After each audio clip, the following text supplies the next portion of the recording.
Hi అండి, అందరికీ నమస్కారం. Welcome back to our channel. మన ఛానల్లో నవరాత్రి సిరీస్ స్టార్ట్ అయ్యాయని మీ అందరికీ తెలుసు కదా. సో మన నవరాత్రి సిరీస్లో ఈరోజు మొదటి రోజు. ఈ రోజున అమ్మవారు మనకి ఏ రూపంలో దర్శనమిస్తున్నారు, అమ్మవారికి పెట్టవలసిన నైవేద్యాలు, ఇలాంటి విషయాలన్నీ ఈ వీడియోలో తెలుసుకుందాం రండి. కోరిన కోరికను తీర్చే కల్పవెల్లిగా పేరున్న దుర్గమ్మని మనం 9 రోజులు 9 రూపాలలో అలంకరించి మన శక్తి కొలది అమ్మవారికి పూజలు చేసి నైవేద్యాలు పెట్టి ఉపవాసాలు ఉంటూ ఉంటాం. శరన్నవరాత్రులలో మొదటి రోజు 3వ తేదీ గురువారం అశ్వయుజ శుద్ధ పాడ్యమి. ఈ రోజున అమ్మవారు మనకి శ్రీ బాలా త్రిపుర సుందరి దేవి రూపంలో దర్శనం ఇవ్వబోతున్నారు. అలానే ఇదే రోజున అమ్మవారిని స్వర్ణ కవచాలతో అంటే బంగారు కవచాలతో అలంకరిస్తారు.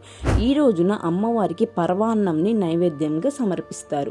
మనకి ఉన్నదానిలో అమ్మవారికి నైవేద్యం సమర్పించవచ్చు. అలానే ఈ రోజున అమ్మవారికి ప్రత్యేకంగా శ్రీ లలిత త్రిశతి పారాయణం చేస్తారు.